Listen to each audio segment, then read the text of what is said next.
പഠിക്കാൻ പോകുന്നത് ampere circuital law. Ampere circuital law ഉപയോഗിച്ചിട്ടും നമ്മൾ എന്താണ് മാഗ്നറ്റിക് ഫീൽഡ് തന്നെയാണ് കണ്ടുപിടിക്കാൻ പോകുന്നത്.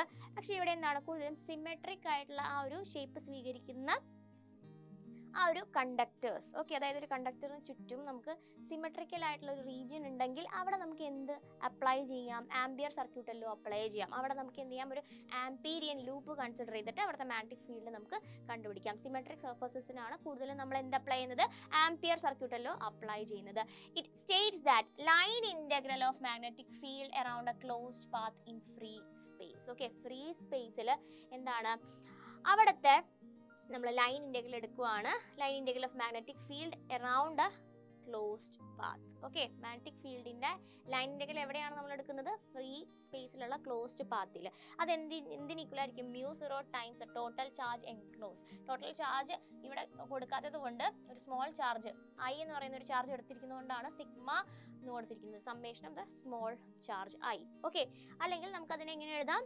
μ0 ഇൻറ്റു ഐ. ക്യാപിറ്റൽ ഐ കൊണ്ട് ഉദ്ദേശിക്കുന്നത് ടോട്ടൽ അവിടുത്തെ കറണ്ട്. ഓക്കെ, ഇത് എന്താണ്? ഇലക്ട്രോസ്റ്റാറ്റിക്സിലെ ഗോസ് ലോവിന് അനലോഗസ് ആണ്, സിമിലർ ആണ്. ഓക്കെ, അതുകൊണ്ട് നമുക്ക് പറയാം, എങ്ങനെ പറയാം? Integral of E dot d S okay will give you 1/ε0 times Q. Okay, integral of E dot d S will give you 1/ε0 times Q. Okay, അപ്പോൾ അത് രണ്ടും എന്താണ്? സിമിലർ ആണ്. ഓക്കെ, അപ്പോൾ നമ്മൾ കണ്ടുപിടിക്കാൻ പോകുന്നത് ആ ലോങ് സോളിനോയിഡിന്റെ മാഗ്നറ്റിക് ഫീൽഡ് ആണ്. അതിനായിട്ട് അത് നമുക്കൊന്നും കൂടി ഒന്ന് വരയ്ക്കാം. ഓക്കെ, ഇത്തരത്തിൽ ഹെലിക്കലായിട്ട് തന്നെയാണ് ആ ഒരു സ്ട്രക്ചർ ഇരിക്കുന്നത്. എന്നാലും നമുക്ക് അത് ഇതുപോലെ ഒന്ന് വരച്ചു കൊടുക്കാം. ഓക്കെ, ഇത്തരത്തിലൊന്ന് റെപ്രസെന്റ് ചെയ്യുന്നതേ ഉള്ളൂ. എങ്ങനെ വരച്ചാലും അത് കറക്റ്റ് ആണ് കേട്ടോ. ഓക്കെ, ഒന്നും കൂടി വരയ്ക്കാം. യെസ്, അപ്പോൾ അതിൽ നിന്ന് നമ്മൾ എന്ത് കൺസ്ട്രക്ട് ചെയ്യുന്നു? നമ്മളൊരു ആംപീരിയൻ ലൂപ്പ് അതിൽ നിന്ന് കൺസ്ട്രക്ട് ചെയ്യണം. അതിൽ നിന്ന് നമ്മളൊരു ആംപീരിയൻ ലൂപ്പ് കൺസ്ട്രക്ട് ചെയ്യണം. എന്നിട്ട് വേണം നമ്മൾ എന്ത് ചെയ്യാൻ? ആംപിയർ സർക്യൂട്ടിൽ അപ്ലൈ ചെയ്യാൻ. കറണ്ടിന് മറ്റൊരു ഡയറക്ഷൻ കൊടുക്കുക. ഇത്തരത്തിലാണ് കറണ്ട് പാസ് ചെയ്യുന്നത്. ഓക്കെ, ഇങ്ങനെയാണ് കറണ്ടിൻ്റെ ഡയറക്ഷൻ പോകുന്നത്. ആൻഡ് കറണ്ട് എങ്ങനെയാണ് വരുന്നത്? ഇവിടെയാണ്. ഓക്കെ, കറണ്ട് എങ്ങനെയാണ് വരുന്നത്? ഇങ്ങോട്ടാണ്. ഈ ഒരു ഡയറക്ഷനിലാണ് മാഗ്നറ്റിക് ഫീൽഡ്, ഇങ്ങോട്ടാണ്. ഇനി ആ ലൂപ്പ് നമുക്ക് കൺസിഡർ ചെയ്യാം. ഇത്തരത്തിലാണ് ഒരു ആംപീരിയൻ ലൂപ്പ് നമ്മൾ കൺസിഡർ ചെയ്യുന്നത്. ഓക്കെ, എങ്ങനെയാണ്? P Q R S. Okay, P Q R S എന്ന രീതിയിൽ നമ്മൾ ആ ലൂപ്പ് കൺസിഡർ ചെയ്തിട്ടുണ്ട്. ഓക്കെ, ഇനി നമുക്ക് എഴുതാം എന്താണ് അവിടുത്തെ ടോട്ടൽ ആ ഒരു മാഗ്നറ്റിക് ഫീൽഡ് വരുന്നത്. ഈ ഓരോ പോർഷനും പി ക്യൂയിലെയും ക്യു ആറിലെയും ആർ എസിലെയും എസ് പിയിലെയും എന്ത് നമ്മൾ കൺസിഡർ ചെയ്യണം?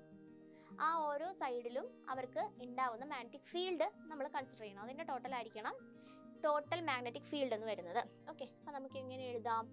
നമുക്ക് എഴുതാം ഇന്റഗ്രൽ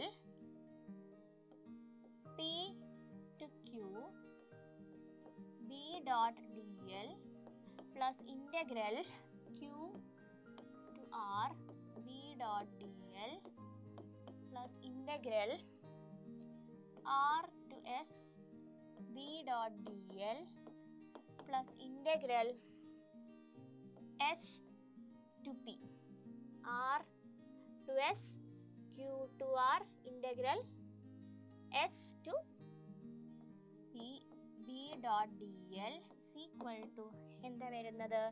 ടോട്ടൽ μ0 I enclosed എന്നാണ് വരുന്നത്. ഓക്കെ, അപ്പോൾ നമുക്ക് ഓരോന്നും എഴുതാം. ഓരോ കേസിൽ എന്താ വരുന്നത് എന്നുള്ളത് നമുക്ക് എഴുതാം. Okay, integral P to Q B dot D L എന്താ വരുന്നത്? Which is equal to B L എന്ന് വരും. ഓക്കെ, ബി ഇൻറ്റു ആ ഡി എല്ലിന് മാത്രം ഇൻ്റഗ്രേഷൻ ചെല്ലുമ്പോഴത്തേനും ബി എൽ എന്ന് വരും. ബിക്കോസ് എന്താണ്? B is parallel to side P Q. B parallel to P Q. അടുത്തത് എന്താ വരുന്നത്? ഫസ്റ്റ് സൈഡിൻ്റെ കാര്യം. സെക്കൻഡ് സൈഡ് ഇങ്ങോട്ട് എഴുതാം. ഓക്കെ, സെക്കൻഡ് സൈഡ് എന്ന് പറയുന്നത് എന്താണ്? Integral Q to R B D L. Okay, integral Q to R B D L എന്ന് പറയുന്നത് ഇത് എല്ലാം.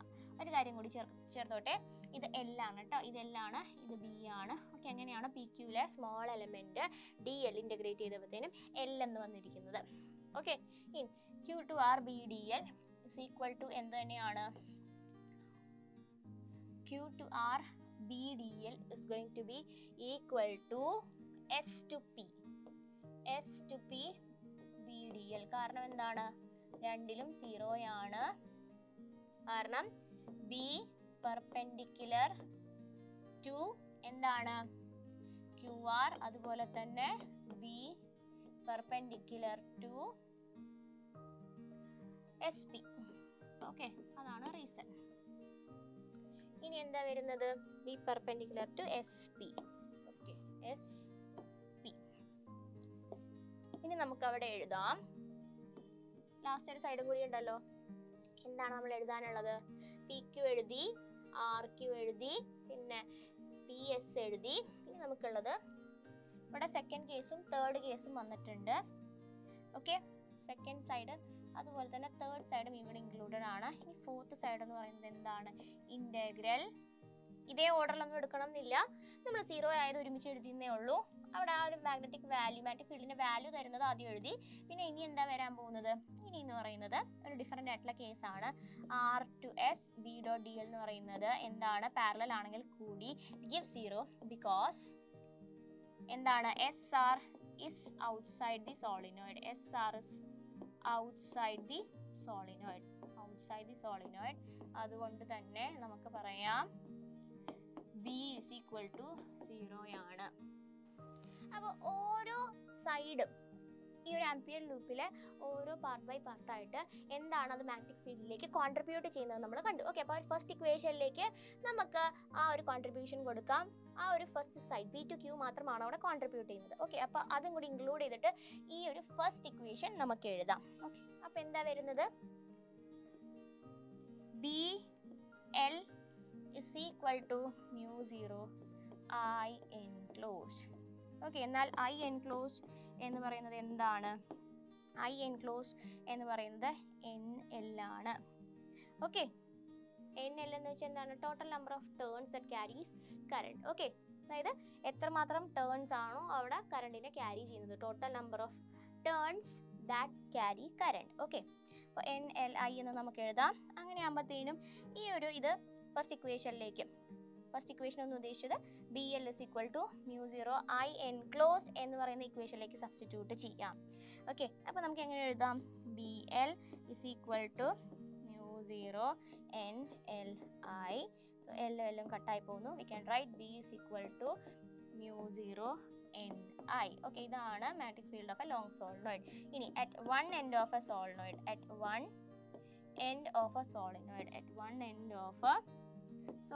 സോളിനോയിഡിന്റെ ഒരു എൻഡിലുള്ള മാഗ്നറ്റിക് ഫീൽഡ് എന്ന് പറയുന്നത് എന്താണ്?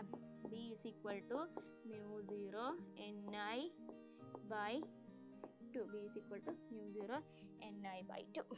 ഓക്കെ, ക്ലിയർ ആയല്ലോ? അപ്പോൾ എന്താ നമ്മൾ കണ്ടത്? B is equal to mu 0 NI എന്നതാണ് magnetic field to a long solenoid. ഇനി സോളിനോയിഡിന്റെ ഒരു എൻഡിലുള്ളതാണെങ്കിൽ അതിന്റെ equation B is equal to mu 0 NI by 2 എന്നതാണ്. അത് ലോങ് സോളിനോയിഡ് ഉള്ള മാഗ്നറ്റിക് ഫീൽഡിന്റെ ഹാഫ് ആയിരിക്കും. ഇതെന്താണ്?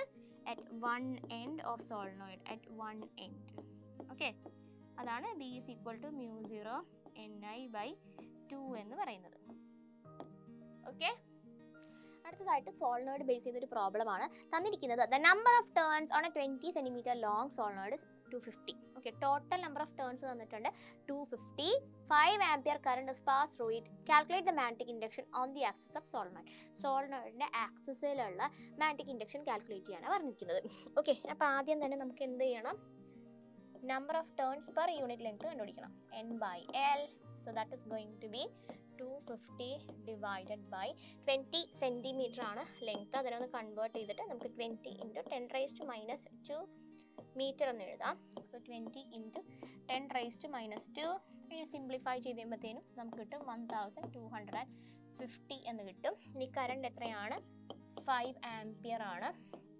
Okay, and magnetic induction on the axis of solenoid mu 0 Ni.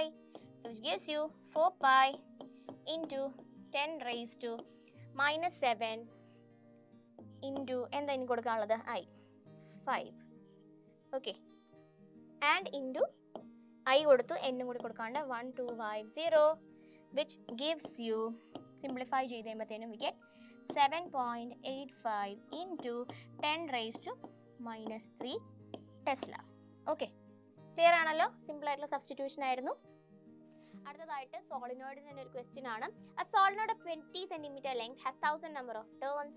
Find the magnetic field at one end of it if a current of 10 ampere passes through it. Okay, one എൻഡിലുള്ളതാണ് ചോദിച്ചിരിക്കുന്നത്. So B is equal to mu0 Ni/2 എന്നതാണ് equation. n നമ്മുടെ കയ്യിൽ ഉണ്ടോ? ഇല്ല. Total number of turns ആണ് 1000 turns. അപ്പോൾ നമുക്ക് വേണ്ടത് number of turns per unit length. So എങ്ങനെ കണ്ടുപിടിക്കാം? n is equal to 1000 by length എത്രയായിരുന്നു അതിനെ നമുക്കൊന്ന് കൺവേർട്ട് ചെയ്യണം.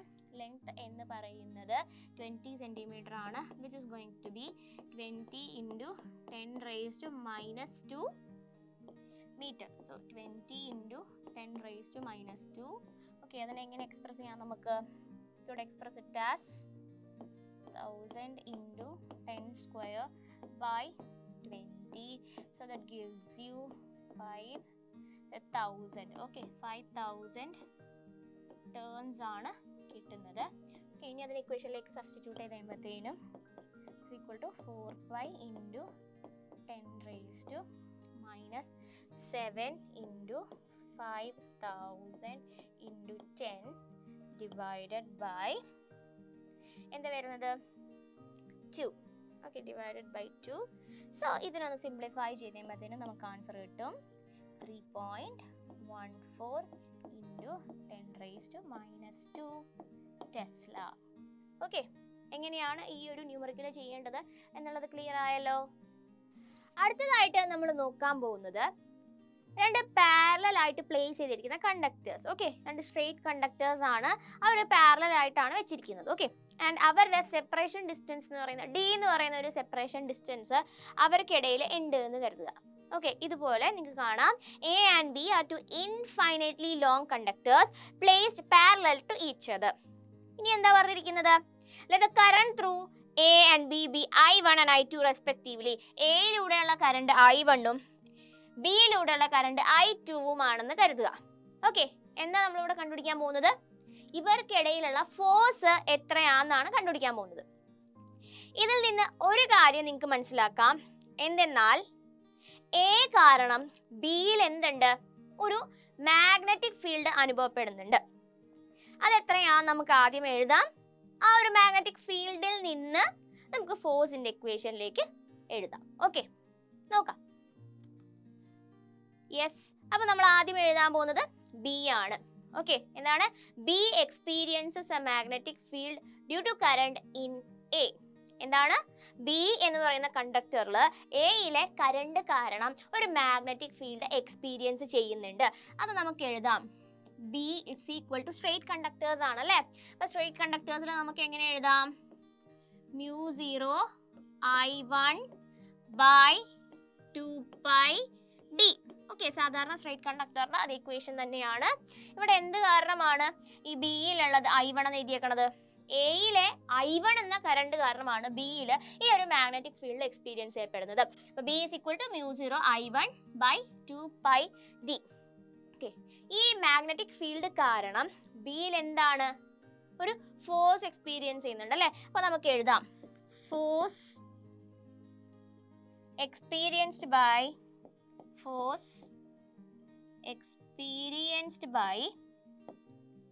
B. Force experienced by conductor B എത്രയായിരിക്കും? നമുക്ക് ആ ഫോർമുല എടുക്കാം. BI L എന്ന് പറയുന്ന ഫോർമുല എടുക്കാം. ജനറൽ ഫോർമുലയാണ് എഴുതിയിരിക്കുന്നത്. അതിലേക്ക് നമുക്ക് എങ്ങനെ എഴുതാം? B ഇൻറ്റു ബിയിലെ കറണ്ട് എന്താണ്? ബി എന്ന് പറഞ്ഞ കണ്ടക്ടറിലെ കറണ്ട് എന്താണ്? I2 അല്ലേ? അതുപോലെ തന്നെ നമുക്ക് എഴുതാം L എത്രയാണ്? ഇതിന്റെ ലെങ്ത് എത്രയാണ്? L2. ഓക്കെ, L2 എന്ന് നമുക്ക് എഴുതാം. ഇനി എന്താ വരുന്നത്? ഈക്വൽ ടു ബിനെ അങ്ങ് സബ്സ്റ്റിറ്റ്യൂട്ട് ചെയ്ത് കൊടുക്കാം. ഓക്കെ, ഈക്വൽ ടു ഒന്ന് കറക്റ്റ് ആക്കി എഴുതാം. ബിനെ നമുക്ക് സബ്സ്റ്റിറ്റ്യൂട്ട് ചെയ്ത് കൊടുക്കാം. വിച്ച് ഇസ് ഈക്വൽ ടു ഇവിടെ നിന്ന് ആ ബിനെ അങ്ങ് എടുത്ത് എഴുതുക. ഓക്കെ, അപ്പൊ എന്ത് വരും? mu0 I1 by 2π d into I2 L2. Okay, ഇത്രയുമാണ് അവിടുത്തെ ഫോഴ്സ് വരുന്നത്. F=BIL എഴുതിയിട്ട് നമ്മളത് എഴുതി. ഇനിയും കണ്ടുപിടിക്കാനുള്ളത് ഫോഴ്സ് പെർ യൂണിറ്റ് ലെങ്ത്. ഇത് ടോട്ടൽ ഫോഴ്സ് ആണ്.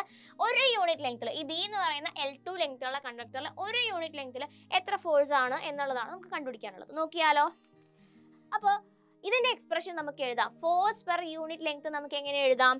ഫോഴ്സ് പെർ യൂണിറ്റ് ലെങ്ത്തിൽ F/L എന്ന് എഴുതുന്നതിന് പകരം ഞാൻ F/L2 എന്ന് എഴുതുന്നു. അങ്ങനെയെങ്കിൽ ഫോഴ്സിന്റെ എക്സ്പ്രഷൻ നമുക്ക് എഴുതാം. F=μ0 I1 I2 2πd എന്ന് നമുക്ക് എഴുതാൻ സാധിക്കും.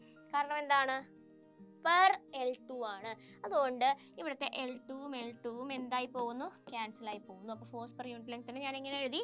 F=μ0 I1 I2 2πd. ഇനി നമുക്കറിയേണ്ടത് ഫോഴ്സിന്റെ ഡയറക്ഷൻ എങ്ങോട്ടാണ് എന്നുള്ളതാണ്.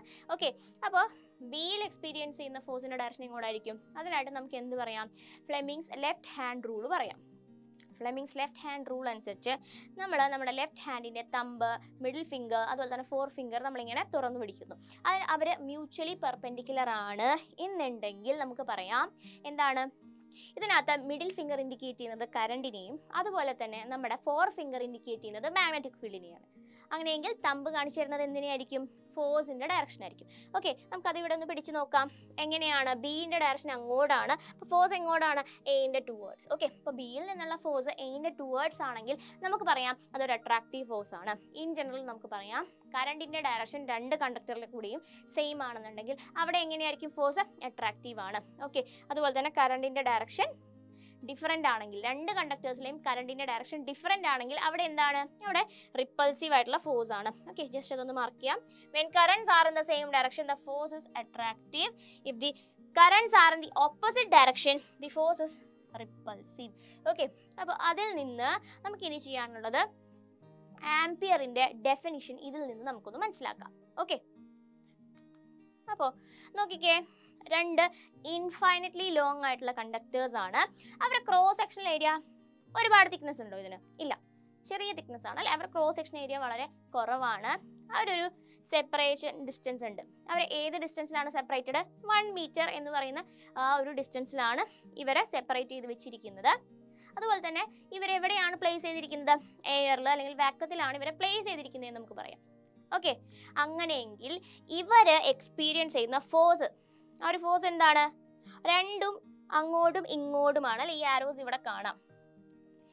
അത് ഇത്തരത്തിലായതുകൊണ്ട് തന്നെ ആ ഒരു ഫോഴ്സ് അട്രാക്റ്റീവ് ആണ്. ഒന്നൊന്നിനെയും ഈ ഒരു കണ്ടക്ടർ എന്ന് പറയുന്നത് എന്ത് ചെയ്യുന്നു? അപ്പുറത്തുള്ള കണ്ടക്ടറിനെ അട്രാക്റ്റ് ആണ് ചെയ്യുന്നത്. അതുകൊണ്ടാണ് ആരോസ് രണ്ടും ഇങ്ങനെ റെപ്രസെന്റ് ചെയ്തിരിക്കുന്നത്. അപ്പോൾ നമുക്ക് പറയാം അവിടുത്തെ ഫോഴ്സ് 2 × 10⁻⁷ ന്യൂട്ടൺ ആണെങ്കിൽ ആ കണ്ടക്ടേഴ്സിലൂടെ പാസ് ചെയ്യുന്ന കറണ്ട് എത്രയായിരിക്കും? 1 ആംപിയർ ആയിരിക്കും. ഓക്കെ, ക്ലിയർ ആണല്ലോ. അപ്പോൾ ഇതിന്റെ ഡെഫിനിഷൻ നമുക്കൊന്ന് പോയി നോക്കാം. Ampere is defined as that constant current which when flows through an infinitely long straight conductor of negligible cross section. Okay, negligible area of cross section ഉള്ള ഇൻഫൈനറ്റ്ലി long ആയിട്ടുള്ള ആ കണ്ടക്ടേഴ്സ്, പാരലൽ ആയിട്ടുള്ള ആ കണ്ടക്ടേഴ്സിൽ ഫ്ലോ ചെയ്യുന്ന constant കറണ്ടിനെയാണ് നമ്മൾ ampere എന്ന് വിളിക്കുക. എന്നും കൂടി ശ്രദ്ധിക്കണം അതിനകത്ത്. They are placed in air or vacuum at a distance of 1 meter apart. They experience a force of 2 × 10⁻⁷ Newton per unit length of the conductor. Okay, അപ്പോൾ പാരലൽ ആയിട്ടുള്ള കണ്ടക്ടേഴ്സിന്റെ ഫോഴ്സ് അത് വെച്ചിട്ട് നമ്മൾ എങ്ങനെയാണ് ഈ ഒരു ആംപിയറിന്റെ ഡെഫിനിഷൻ എഴുതിയത് എന്നുള്ളത് ക്ലിയർ ആയല്ലോ. അടുത്തത് ഒരു ന്യൂമറിക്കൽ ആണ്. 2 long and parallel straight wires A and B carrying currents of 8 ampere and 5 ampere in the same direction are separated by a distance of 4 centimeter. Estimate the force on a 10 centimeter section of wire A. Okay, നമ്മളോട് force per unit length ആണ് കണ്ടുപിടിക്കാൻ പറഞ്ഞിരിക്കുന്നത്. Okay, അപ്പോൾ നമ്മൾ സാധാരണ use ചെയ്യുന്ന F=μ0 I1 I2 2πd എന്ന formula use ചെയ്താൽ മതിയാവും.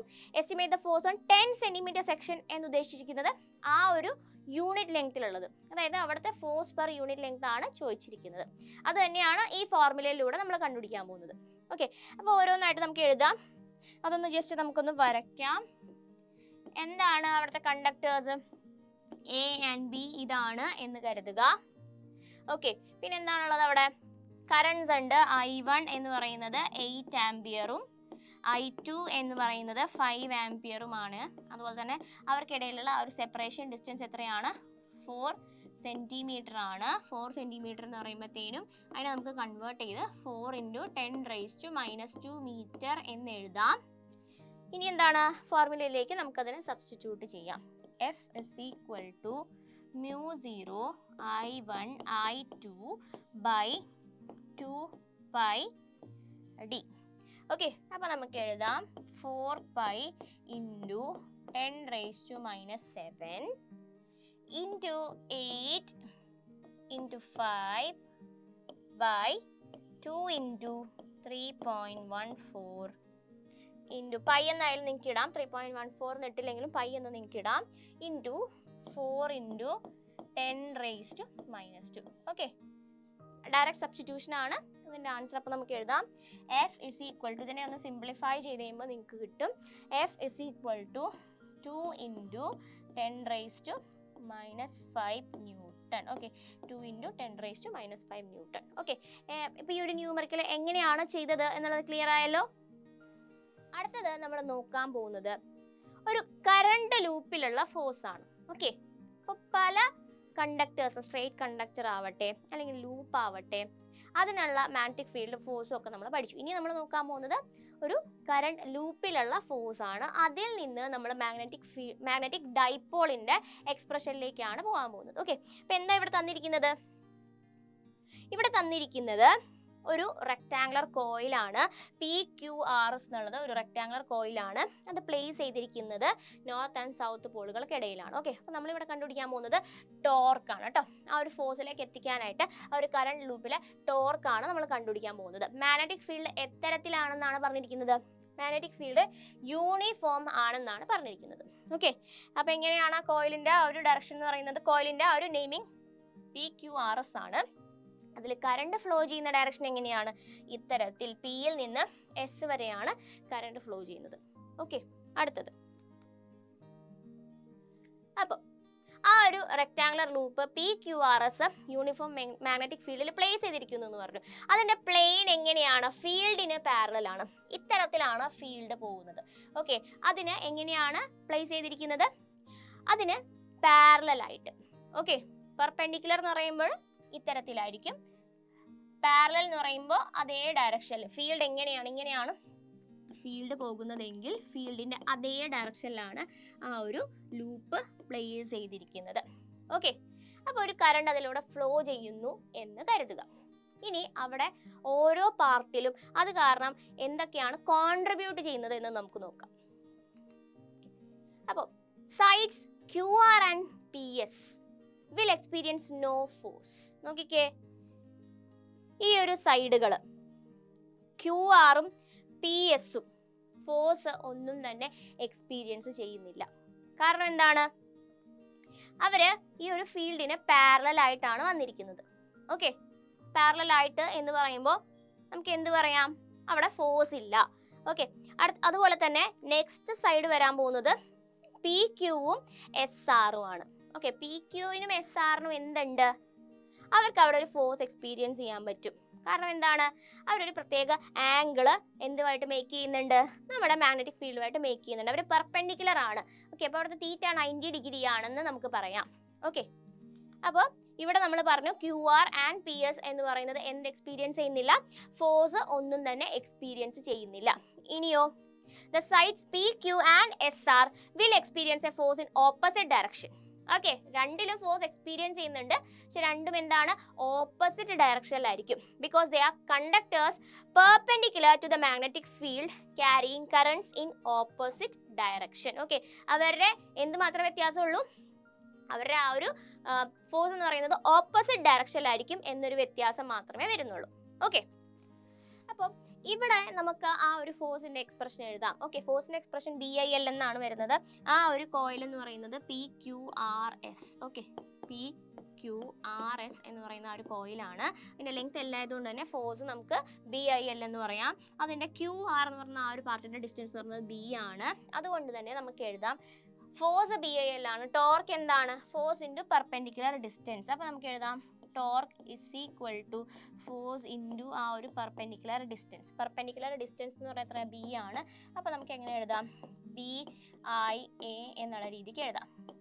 ഓക്കെ, ഇനി ഈ ഒരു നമ്മുടെ ആ ഒരു കോയിൽ, ഓക്കെ, അതിൻ്റെ പ്ലെയിന്, കോയിലിൻ്റെ പ്ലെയിനിന് നോർമലായിട്ട് ഒരു തീറ്റ ഉണ്ടെന്ന് കരുതുക. In the direction of magnetic field. എന്താണ്? കോയിലിൻ്റെ പ്ലെയിനിന് നോർമലായിട്ട് അവിടെ ഒരു തീറ്റ ഉണ്ടെന്ന് കരുതുക. എന്തിൻ്റെ ഡയറക്ഷനിലാണ്? മാഗ്നറ്റിക് ഫീൽഡിൻ്റെ ഡയറക്ഷനിൽ. അങ്ങനെയാണെങ്കിൽ ഓക്കെ, ആ ഒരു കേസിൽ നമുക്കിവിടെ എങ്ങനെ എഴുതാം? ഇതിനെ ടോർക്കിനെ നമുക്ക് എഴുതാം BIA sine theta. Okay, sine theta കൊടുത്തത് കൊണ്ട് തന്നെ നമുക്ക് അതിന്റെ വെക്ടർ ഫോം എഴുതാം. Torque is equal to B, ഐനെ പുറത്തെടുക്കാം. ഓക്കെ, ബിന്റെയും ഐന്റെ ഇടയിലാണ്, ബിന്റെയും എന്റെയും ഇടയിലാണ് ഒരു തീറ്റ നമുക്ക് എടുക്കാൻ സാധിക്കുന്നത്. ഓക്കെ, അപ്പോൾ I into B cross A എന്നുള്ള രീതിക്ക് നമുക്കത് എഴുതാൻ സാധിക്കും. ഓക്കെ, അപ്പോൾ torque is equal to I into B cross A. Okay, ഇതാണ് അതിൻ്റെ വെക്ടർ ഫോം എന്ന് പറയുന്നത്. ഇനി ഇതിൽ നിന്ന് നമുക്ക് ഡൈപോളിൻ്റെ എക്സ്പ്രഷൻ എഴുതാം. കാരണം I ക്രോസ് എനെ നമുക്ക് എങ്ങനെ എഴുതാം? M എന്ന് എഴുതാം അല്ലെ? I ക്രോസ് എനെ നമുക്ക് M എന്ന് എഴുതാം. അതിവിടെ കൊടുത്ത് കഴിയുമ്പോഴത്തേനും torque is equal to B cross M എന്ന് നമുക്ക് എഴുതാൻ സാധിക്കും. അല്ലെങ്കിൽ ഇതിനെ ടോ എന്ന് നമുക്ക് ഡിനോട്ട് ചെയ്യാം. Tau is equal to B cross M എന്ന് നമുക്ക് എഴുതാൻ സാധിക്കും. ഓക്കെ, എന്താണ് M? That is I cross A, അതായത് അവിടുത്തെ മാഗ്നറ്റിക് ഡൈപോൾ മൊമെന്റ് ആണ്. അപ്പോൾ ടോർക്കിന്റെ എക്സ്പ്രഷൻ നമ്മൾ മാഗ്നറ്റിക് ഡൈപോൾ മൊമെന്റിന്റെ ടേംസിൽ എഴുതി കഴിഞ്ഞു. ഇനിയുള്ളത് N ടേൺസ്. ആ കോയിലിന് നമ്പർ ഓഫ് ടേൺസ് കൂടുതലാണ്. N ടേൺസ് ഉണ്ടെന്ന് ഇരിക്കട്ടെ. ഓക്കെ, ആ കോയിലിന് N ടേൺസ് ഉണ്ട് എന്നുണ്ടെങ്കിൽ നമുക്ക് അവിടെ എഴുതാം എന്താണ്? Torque is equal to NABI sine theta. Torque is equal to NABI sine theta. ഇനി തീറ്റ 0 ആവുന്ന കേസിൽ എന്താണ് ടോർക്ക് എന്ന് പറയുന്നത്? അത് 0 ആയിരിക്കും. ഇനി തീറ്റ 90 ഡിഗ്രി വരുന്ന കേസിൽ ടോർക്ക് എന്തായിരിക്കും? Torque is equal to NABI maximum ആയിരിക്കും. ഓക്കെ, ഈ ഒരു സ്റ്റെപ്പ് ഇമ്പോർട്ടൻ്റ് ആണ്. ഇവിടുത്തെ ഈ ഒരു സ്റ്റെപ്പ് ഇമ്പോർട്ടൻ്റ് ആണ്. ഇവിടെ എന്താണ്? I ക്രോസ് എ എന്നുള്ളത് M ആണ് കേട്ടോ. ഇതാണ് ഇവിടുത്തെ മെയിൻ റിലേഷൻ എന്ന് പറയുന്നത്. ഈ ടോർക്ക് അങ്ങനെയാണ് മാഗ്നറ്റിക് ഡൈപോൾ മൊമെന്റിന്റെ ടേംസിലായിട്ട് നമ്മൾ എഴുതുന്നത്. ഓക്കെ, അപ്പോൾ ടോർക്കും മാഗ്നറ്റിക് ഡൈപോൾ മൊമെന്റും തമ്മിലുള്ള എക്സ്പ്രഷൻ എന്താണ് ഇപ്പോൾ നമ്മൾ എഴുതിയത്? Torque on a rectangular current loop in uniform magnetic field is given as tau is equal to M cross B. Okay, അടുത്തതായിട്ട് നമ്മൾ കാണാൻ പോകുന്നത് മാഗ്നറ്റിക് ഡൈപോൾ ആണ്. എന്താണ് ഡൈപോൾ എന്ന് പറയുന്നത്? രണ്ട് ഡിഫറെൻ്റ് ആയിട്ടുള്ള ചാർജസ് അത് സെപ്പറേറ്റ് ചെയ്ത് വെച്ചിരിക്കുന്നതിനെയാണ് സിമ്പിൾ ആയിട്ട് ഡൈപോൾ എന്ന് പറയാൻ സാധിക്കുന്നത്. ഓക്കെ, അപ്പോൾ മാഗ്നറ്റിക് ഡൈപോൾ എന്ന് പറഞ്ഞാൽ എന്തായിരിക്കും? അൺലൈക്ക് ആയിട്ടുള്ള മാഗ്നറ്റിക് പോൾസ്. ഓക്കെ, അവരെന്താ ചെയ്തിരിക്കുന്നത്? അവരെ ഒരു ഡിസ്റ്റൻസിൽ സെപ്പറേറ്റ് ചെയ്ത് വെച്ചിരിക്കുന്നു. Okay, two unlike magnetic poles of equal strength. ഒരേ സ്ട്രെങ്ത് ഉള്ള രണ്ട് മാഗ്നറ്റിക് പോൾസ് അവരിങ്ങനെ രണ്ട് സ്ഥലത്തായിട്ട് സെപ്പറേറ്റ് ചെയ്ത് വെച്ചിരിക്കുന്നു. എത്ര ഡിസ്റ്റൻസിലാണ് അവരെ സെപ്പറേറ്റ് ചെയ്ത് വെച്ചിരിക്കുന്നത്? 2L. ഓക്കെ, 2L ആണ് അവരുടെ സെപ്പറേഷൻ ഡിസ്റ്റൻസ് എന്ന് പറയുന്നത്. If 2L is the length of the dipole, അതിനെ ഡൈപോളിന്റെ ലെങ്ത് ആയിട്ടും പറയാം. Okay, 2L is the length of the dipole and P the pole strength. Pole strength P ആണെന്നുണ്ടെങ്കിൽ then the magnetic moment M is equal to P into 2L. Okay, അപ്പോൾ എന്താണ്? Pole strength into the separation distance. അത്രേ ഉള്ളൂ.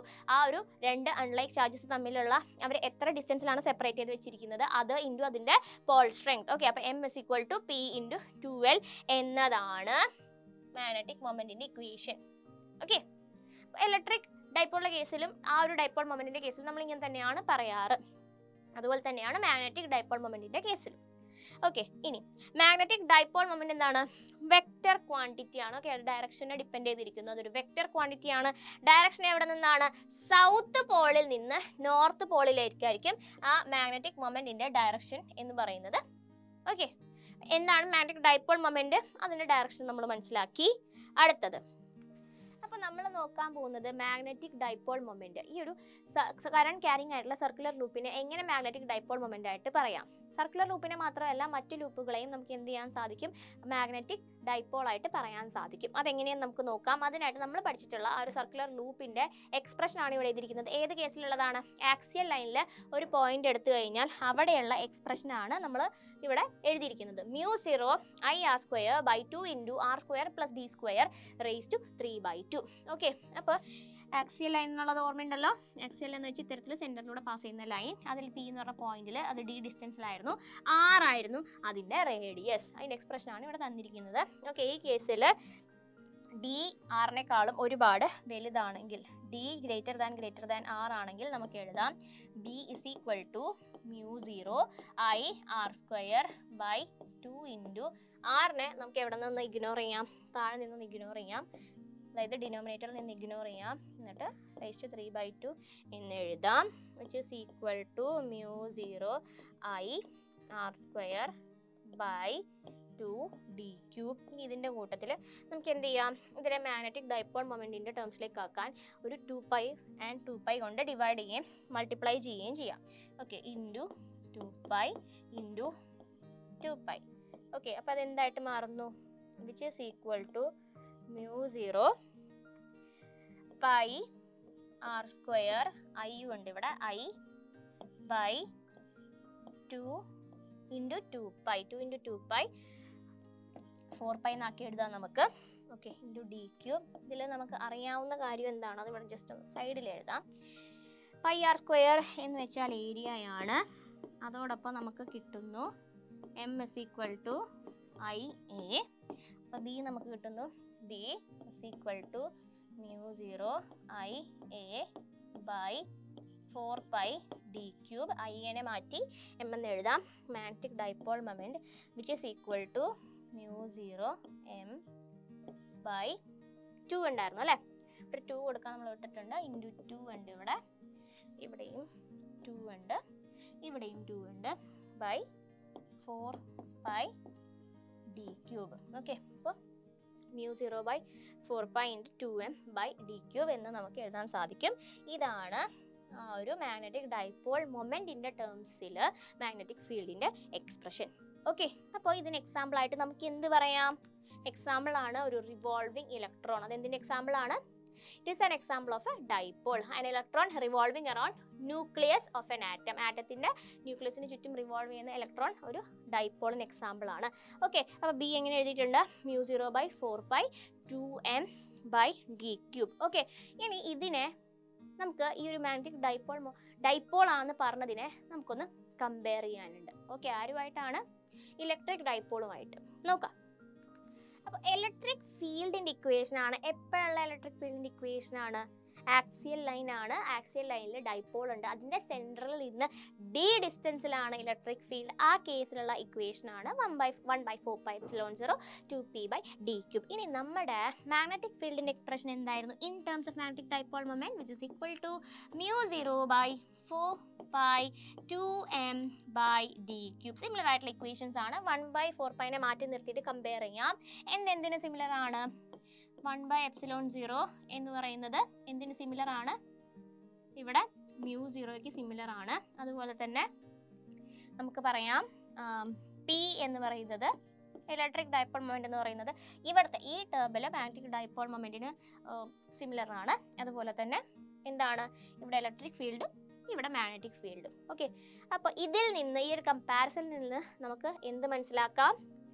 നമുക്ക് പറയാം ആ ഒരു circular current ലൂപ്പിന് എന്തായിട്ട് ആക്ട് ചെയ്യാം? മാഗ്നറ്റിക് ഡൈപോൾ ആയിട്ട് ആക്ട് ചെയ്യാം. കാരണം അതിൻ്റെ ഇക്വേഷൻ എന്തായിട്ട് മാച്ച് ചെയ്യുന്നു? കമ്പാരിറ്റീവ്ലി ആ ഒരു ഇലക്ട്രിക് ഫീൽഡിന്റെ ഡൈപോളിന്റെ ഇക്വേഷനായിട്ട് മാച്ച് ചെയ്യുന്നു. അതുകൊണ്ട് തന്നെ നമുക്ക് മനസ്സിലാക്കാം സർക്കുലർ ലൂപ്പിന്റെ കേസിൽ അതിനെ നമുക്ക് ഒരു മാഗ്നറ്റിക് ഡൈപോൾ ആയിട്ട് എക്സ്പ്രസ് ചെയ്യാനായിട്ട് സാധിക്കും.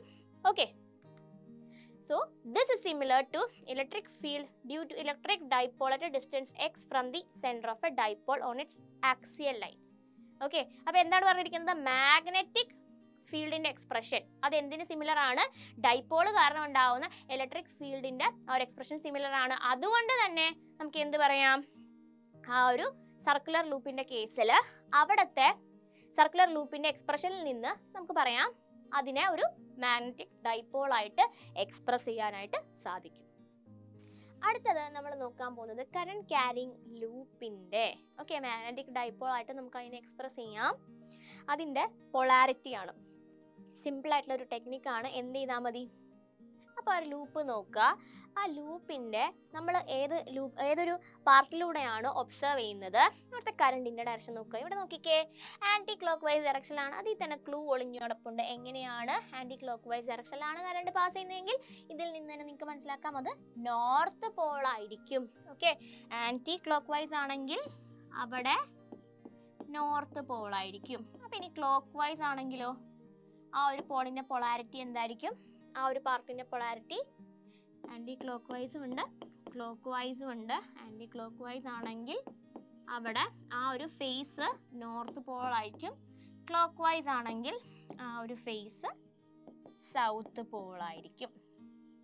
ക്ലിയർ ആണല്ലോ? ക്ലോക്ക് വൈസ് ഇത്തരത്തിൽ ക്ലോക്ക് വൈസ് ആണ്. അതുകൊണ്ട് തന്നെ അവിടെ കാണാൻ സാധിക്കുന്നത് ആ ഒരു പാർട്ട്, ആ ഒരു ഫേസ് എന്ന് പറയുന്നത് സൗത്ത് പോൾ ആയിരിക്കും. ഓക്കെ, അടുത്തത് നമ്മൾ നോക്കാൻ പോകുന്നത് മൂവിങ് കോയിൽ ഗാൽവാനോമീറ്റർ ആണ്. അപ്പോൾ കറണ്ട് മെഷർ ചെയ്യാൻ നമ്മളെ ഹെൽപ്പ് ചെയ്യുന്ന ഒരു ഡിവൈസ് ആണ് moving coil galvanometer. It is an instrument use to measure small current measure ചെയ്യാനാണ്. എന്നാലും എത്രമാത്രമാണ് അതിൻ്റെ ഒരു മാഗ്നിറ്റ്യൂഡ് എന്ന് പറയുന്നത്, ചെറിയ കറണ്ട്. സ്മോൾ കറണ്ട് മെഷർ ചെയ്യാനായിട്ട് ഹെൽപ്പ് ചെയ്യുന്ന ഇൻസ്ട്രുമെന്റ് ആണ് മൂവിങ് കോയിൽ ഗാൽവാനോമീറ്റർ. അപ്പോൾ അത് ജസ്റ്റ് നമ്മൾ ഇങ്ങനെ പുറത്തുനിന്ന് നോക്കുമ്പോൾ അതിൻ്റെ ആ ഒരു അപ്പാരറ്റസിലേക്ക് കൂടുതൽ പാർട്സ് ഇനിയുമുണ്ട്. അതിൻ്റെ മെയിൻ പാർട്സ് ആണ് ഈ ഒരു മൂവിങ് കോയിലും. മൂവിങ് കോയിൽ എന്ന് പറയുന്നത് അതിൽ കോയിൽഡ് ആയിട്ട് വെച്ചിട്ടുണ്ട്. എന്താണ്, നമ്മുടെ ഇൻസുലേറ്റഡ് കോപ്പർ വയർ കുറേ കോയിലുകളായിട്ട് വൈൻഡ് ചെയ്ത് അതിൻ്റെ ഉള്ളിൽ വെച്ചിട്ടുണ്ട്. അതുപോലെ തന്നെ അയേൺ കോർ അതിൻ്റെ ഇമ്പോർട്ടൻറ്റ് പാർട്ടാണ്. പിന്നെ എന്താ വരുന്നത്, പെർമനൻ്റ് ആയിട്ടുള്ള മാഗ്നറ്റും ഉണ്ട്. അപ്പോൾ എന്താണ് അതിൻ്റെ പ്രിൻസിപ്പിൾ എന്ന് പറയുന്നത്, ഒരു കറണ്ട് ക്യാരിയിങ് കണ്ടക്ടറിനെ നമ്മൾ മാഗ്നറ്റിക് ഫീൽഡിൽ പ്ലേസ് ചെയ്ത് കഴിഞ്ഞാൽ അതിന് എന്ത് എക്സ്പീരിയൻസ് ചെയ്യും, അതിനൊരു ഫോഴ്സ് എക്സ്പീരിയൻസ് ചെയ്യും. ഫോഴ്സ് എക്സ്പീരിയൻസ് ചെയ്ത് കഴിഞ്ഞാൽ സ്വാഭാവികമായിട്ടും എന്ത് സംഭവിക്കും, അതിനൊരു ഡിഫ്ലക്ഷൻ ഉണ്ടാകും. അത് തന്നെയാണ് ഇതിൻ്റെ principle.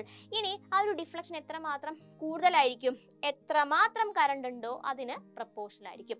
The angle of deflection is proportional to current through the coil. Current increase ചെയ്ത് കഴിഞ്ഞാൽ ഡിഫ്ലക്ഷൻ കൂടും, കറണ്ട് ഡിക്രീസ് ചെയ്ത് കഴിഞ്ഞാൽ ഡിഫ്ലക്ഷൻ കുറയും. അപ്പോൾ പ്രിൻസിപ്പിൾ ക്ലിയർ ആണല്ലോ. ഒരു കറണ്ട് ക്യാരിയിങ് ആയിട്ടുള്ള ആ ഒരു കണ്ടക്ടർ മാഗ്നറ്റിക് ഫീൽഡിൽ പ്ലേസ് ചെയ്ത് കഴിഞ്ഞാൽ അതിന് ഡിഫ്ലക്ഷൻ ഉണ്ടാവും, കാരണം അതിന്മേൽ ഒരു ഫോഴ്സ് ആക്ട് ചെയ്യുന്നുണ്ട്. ക്ലിയർ ആണല്ലോ? അടുത്തത് ഇതാണ് ആ ഒരു മൂവിങ് കോയിൽ ഗാൽവാനോമീറ്ററിന്റെ ആ ഒരു അറേഞ്ച്മെന്റ് എന്ന് പറയുന്നത്. ഓരോന്നോരോന്നായിട്ട് പഠിക്കാം. ഇതിനകത്ത് വരുന്നത് ഹോഴ്സ്ഷൂ മാഗ്നറ്റ് ആണ് യൂഷ്വലി നമ്മൾ കണ്ടുവരാറ്. ഹൈ മാഗ്നറ്റിക് സ്ട്രെങ്ത് ഉള്ള ഹോഴ്സ്ഷൂ മാഗ്നറ്റ്സിന്റെ ഇടയിലാണ് നമ്മുടെ എന്ത് വെച്ചിരിക്കുന്നത്, കോയിലുകൾ വെച്ചിരിക്കുന്നത്. ഇൻസുലേറ്റഡ് ആയിട്ടുള്ള കോപ്പർ വയർ ഇങ്ങനെ കോയിലായിട്ട് വെച്ചിട്ടുണ്ട്. ഇനി വരുന്നത് എന്താണ്, ഇവിടെ ഒരു വയർ കാണാം, അതിന് മുകളിലായിട്ട് സസ്പെൻഡ് ചെയ്തിട്ടുണ്ട്. മുകളിലായിട്ടുള്ളതിനെ നമുക്ക് T1 എന്ന് വിളിക്കാം. ടോർഷൻ ഹെഡ് എന്ന് വിളിക്കാം നമുക്കതിനെ. അതുപോലെ തന്നെ താഴത്തും ടെർമിനൽ 2 എന്നാണ്, T2 എന്നാണ് നമ്മൾ അതിനെ വിളിക്കുന്നത്. ഇവിടെ എവിടെയാണോ നമ്മൾ അറ്റാച്ച് ചെയ്തിരിക്കുന്നത് അതിനെയാണ് T2 എന്ന് നമ്മൾ വിളിക്കുക. T1 എന്നത് അതൊരു സ്ട്രിങ് ആണ് കേട്ടോ. ഫോസ്ഫർ ബ്രോൺസിന്റെ ഒരു സ്ട്രിങ് ആണ്. താഴെയും ഫോസ്ഫർ ബ്രോൺസിന്റെ ഒരു സ്പ്രിങ് ആണ്, ഫോസ്ഫർ ബ്രോൺസ് കേട്ടോ. അതിന്റെ സ്പ്രിങ്ങും മുകളിൽ ആ സസ്പെൻഷൻ വയർ എന്ന് പറയുന്നത് ഫോസ്ഫർ ബ്രോൺസിന്റെ വയറുമാണ്. ഇനി എന്താണ് എക്സ്ട്രാ ആയിട്ട് നിങ്ങൾക്ക് കാണാൻ സാധിക്കുന്നത്, എപ്പോഴും നമ്മൾ അയേൺ കോർ മൂവ് ചെയ്യുന്നില്ല.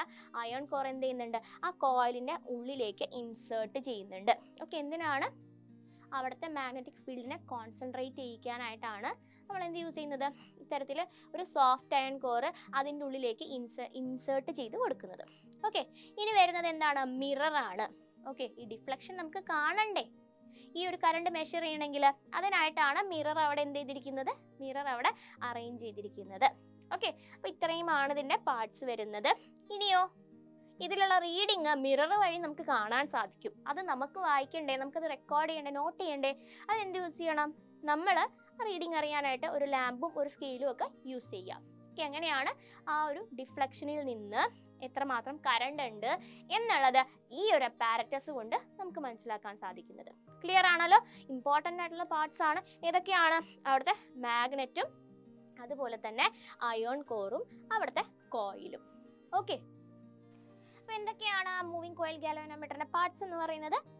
It consists of a rectangular coil of larger number of turns of insulated copper wire. Okay, insulated copper wire-നെ ധാരാളം ടേൺസ് ഇങ്ങനെ ചുരുളുകളാക്കിയിട്ട് വെച്ചിട്ടുണ്ട്. മെറ്റാലിക് ഫ്രെയിം, ലൈറ്റ് ആയിട്ടുള്ള ഒരു മെറ്റലിന്മേലാണ് ഇത് ചുറ്റി വെച്ചിരിക്കുന്നത്. അതിൻ്റെ ഏരിയ എ എന്ന് നമ്മൾ എടുക്കുന്നു. ഓക്കെ, 2 മാഗ്നറ്റിൻ്റെ ഇടയിലാണ് അത് പ്ലേസ് ചെയ്തിരിക്കുന്നത്. അതിൻ്റെ ഇമ്പോർട്ടൻറ്റ് പാർട്ട് ഇവിടെ എഴുതി കൊടുത്തിരിക്കുന്നതേ ഉള്ളൂ. ബാക്കി എല്ലാ പാർട്സും തന്നെ നമ്മൾ ഡിസ്കസ് ചെയ്തു. ഓക്കെ, പിന്നെ എന്താണ് ഇനി വരുന്നത്? ഇതിൽ മാഗ്നറ്റ്സ് കോൺകേവ് ഷേപ്ഡ് ആണ്. ഓക്കെ, അതെന്ത് ചെയ്യുന്നു? ഫീൽഡ്, റേഡിയൽ ഫീൽഡ് ക്രിയേറ്റ് ചെയ്യുന്നുണ്ട്. കോൺകേവ് ഷേപ്ഡ് ആയതുകൊണ്ട് തന്നെ ആ റേഡിയൽ ഫീൽഡ് ക്രിയേറ്റ് ചെയ്തിട്ടുണ്ട്. അപ്പോൾ എന്ത് ചെയ്യാൻ സാധിക്കും? ആ ഒരു കോയിലിലേക്ക് എപ്പോഴും ഹൈ സ്ട്രെങ്ത്തിൽ മാഗ്നറ്റിക് ഫീൽഡ് പാസ് ചെയ്യാൻ സാധിക്കും. അതുപോലെ തന്നെ സോഫ്റ്റ് അയൺ സിലിണ്ടറും ഒരു സോഫ്റ്റ് അയൺ കോർ അതിലേക്ക് വെച്ച് കൊടുത്തിട്ടുണ്ട്. എന്തിനാണ്? അതായത് ഈ വരുന്ന മാഗ്നറ്റിക് ഫീൽഡിനെയൊക്കെ ഈ കോയിലിലേക്ക് കോൺസെൻട്രേറ്റ് ചെയ്യിക്കാൻ. ഓക്കെ, ഈ ഒരു പോയിന്റ് വളരെ ഇമ്പോർട്ടൻ്റ് ആണ്. That is soft iron cylinder is placed symmetrically inside the coil to concentrate magnetic lines of force. Okay, ഇതും ക്ലിയർ ആണല്ലോ. എന്തിനാണ് ഓരോ ടേംസും അല്ലെങ്കിൽ ഓരോ പാർട്സും നമ്മൾ യൂസ് ചെയ്തെന്നുള്ളത്? ടേംസ് അല്ല, പാർട്സ്. ഓരോ പാർട്ടും യൂസ് ചെയ്തിരിക്കുന്നത് അതിൻ്റെ ഇമ്പോർട്ടൻസ് എന്താണെന്നുള്ളത് ക്ലിയർ ആയല്ലോ. അപ്പോൾ ഇവിടെ ഈ ഒരു മൂവിംഗ് കോയിൽ ഗാൽവാനോമീറ്ററിന്റെ വർക്കിംഗ്, ഓക്കെ, ആ ഒരു മെയിൻ പാർട്ട് മാത്രം നമുക്കതിൻ്റെ ആ ഒരു വർക്കിംഗ് ഒന്ന് നോക്കാം. ഓക്കെ, ബാക്കി പാർട്സ് ഒക്കെ നമ്മൾ കണ്ടത് തന്നെയാണ്. ഒരു റെക്ടാങ്കുലർ കോയിലിന് എന്ത് മൂവ്മെൻ്റ് ആണ് സംഭവിക്കുന്നത് എന്നുള്ളത് നമുക്കൊന്ന് നോക്കാം. കണ്ടോ, ഒരു മിറർ അവിടെ കാണാം. ബാക്കി പാർട്സ് ഒക്കെ തന്നെ ആ ഒരു പോൾസ് ഉണ്ട്, സോഫ്റ്റ് അയൺ കോർ ഉണ്ട്, പിന്നെ ടോർഷൻ ഹെഡ് ഉണ്ട്, അവിടുത്തെ ഒരു സ്പ്രിംഗ് ഉണ്ട്. ഇനി അതിനകത്ത് എന്താ സംഭവിക്കുന്നത്? കോയിലിൽ എന്ത് സംഭവിക്കുന്നു? ഇതിപ്പോൾ നിങ്ങൾക്ക് അവിടെ കാണാം. കോയിൽ ടോർക്ക് ആക്ട് ചെയ്യുന്നത് കാരണം എന്താ സംഭവിക്കുന്നത്? അതിൽ മേലുള്ള ടോർക്ക് കാരണം ആ ഒരു സസ്പെൻഷൻ വയറിലും എന്ത് സംഭവിക്കുന്നു? ഒരു ട്വിസ്റ്റിങ്. ഇവിടെയും ആ ഒരു ടോർക്ക് എന്ന് വെച്ചാൽ റൊട്ടേറ്റിംഗ് ഫോഴ്സ് തന്നെയാണ്. ഓക്കെ, ഇനി ആ ഒരു ടോർക്കിനെ ബേസ് ചെയ്തിട്ടാണ് നമ്മൾ ഇതിന്റെ ബാക്കി വർക്കിങ്ങിനെ കുറിച്ച് പറയുന്നത്. അടുത്തതായിട്ട് നമ്മൾ നോക്കാൻ പോകുന്നത് ഇതിന്റെ വർക്കിംഗ് ആണ്. ഓക്കെ, അപ്പൊ എങ്ങനെയാണ്? നമുക്ക് ഐൻ്റെ എക്സ്പ്രഷൻ ആണ് എഴുതാനുള്ളത്. നമുക്കറിയാം N ടേൺസ് ആണ് കോയിലിനുള്ളത്. അത് ക്യാരി ചെയ്യുന്ന കറണ്ട് I ആണ്. ഓക്കെ, അങ്ങനെയെങ്കിൽ അതിന്റെ ടോർക്ക് നമുക്ക് എഴുതാം. എങ്ങനെയാണ് ടോർക്ക് വരുന്നത്? ടോർക്ക് എന്ന് വെച്ച് കഴിഞ്ഞാൽ എന്താണ്? ആ ഒരു റൊട്ടേറ്റിംഗ് ഫോഴ്സ് ആണ്. അത് കാരണം അതിലൊരു ട്വിസ്റ്റ് ഉണ്ടാവുന്നു. ഓക്കെ, ഇതിൽ ട്വിസ്റ്റ് ഉണ്ടാവുന്നതിനൊപ്പം, അതായത് ആ ഒരു കോയിലിൽ ടോർക്ക് ആക്ട് ചെയ്യുന്നതോടൊപ്പം അവിടെ എന്തും കൂടി സംഭവിക്കുന്നു? ഈ ഒരു സസ്പെൻഷൻ വയറിലും എന്ത് സംഭവിക്കുന്നുണ്ട്? ട്വിസ്റ്റ് ഉണ്ടാവുന്നുണ്ട്. ഓക്കെ, അപ്പോൾ ഇത് ആ ട്വിസ്റ്റഡ് ആയിട്ടുള്ള അതേ പൊസിഷനിൽ നിന്നാൽ മതിയോ? ഇല്ല. അതിനെന്ത് ചെയ്യണം? തിരിച്ച് ഒറിജിനൽ പൊസിഷനിലേക്ക് വരണം. അവിടെ ആര് ആക്ട് ചെയ്യുന്നു? റീസ്റ്റോറിംഗ് കപ്പിളാണ് അവിടെ ആക്ട് ചെയ്യുന്നത്. ഇതിനെ തിരിച്ച് നോർമൽ ആയിട്ടുള്ള ഒരു പൊസിഷനിലേക്ക് കൊണ്ടുവരാൻ ആര് ആക്ട് ചെയ്യുന്നു? റീസ്റ്റോറിംഗ് കപ്പിൾ ആക്ട് ചെയ്യുന്നു. ഇനി ഒരു സ്റ്റഡി ഡിഫ്ലക്ഷൻ നിങ്ങൾക്ക് കാണണമെന്നുണ്ടെങ്കിൽ എന്ത് സംഭവിക്കണം? ഈ ടോർക്കും ഈ ഒരു റീസ്റ്റോറിംഗ് കപ്പിളും ബാലൻസ്ഡ് ആവണം. ഓക്കെ, ഇത്രയുമാണ് കാര്യങ്ങൾ നമുക്ക് മനസ്സിൽ വെക്കാനുള്ളത്. അപ്പം അതിന് മുന്നേ നമുക്ക് ടോർക്ക് എഴുതാം. എന്തൊക്കെ ടേംസ് നമുക്കറിയാം ടോർക്കിലേക്ക് കോൺട്രിബ്യൂട്ട് ചെയ്യാനായിട്ട്? N അറിയാം, നമ്പർ ഓഫ് ടേൺസ് ആണ്. അതുപോലെ തന്നെ കറണ്ട് I ആണ്. ഇതിന്റെ മാഗ്നറ്റിക് ഇൻഡക്ഷൻ എത്രയായിരിക്കും? B ആണ്. കോയിലിന്റെ ഏരിയ എത്രയാണ്? A ആണ്. ഓക്കെ, അപ്പം നമുക്ക് എഴുതാം torque is equal to NABI. ഇനി നമുക്കറിയാം എന്താണ് തീറ്റ എന്ന് പറയുന്ന ഒരു സ്റ്റഡി ഡിഫ്ലക്ഷൻ പ്രൊഡ്യൂസ് ചെയ്യണമെങ്കിൽ NABIയും അതുപോലെ തന്നെ this should be equal to restoring couple എഴുതാം. ഒരു യൂണിറ്റ് ട്വിസ്റ്റിനുള്ളത് എഴുതാം. ഓക്കെ, ആ ഒരു വയറിനെ തിരിച്ചു കൊണ്ടുവരാനുള്ള റീസ്റ്റോറിംഗ് കപ്പിൾ ആണ് C എന്ന് പറയുന്നത്. ഇനി നമുക്ക് എഴുതാനുള്ളത് for a unit twist.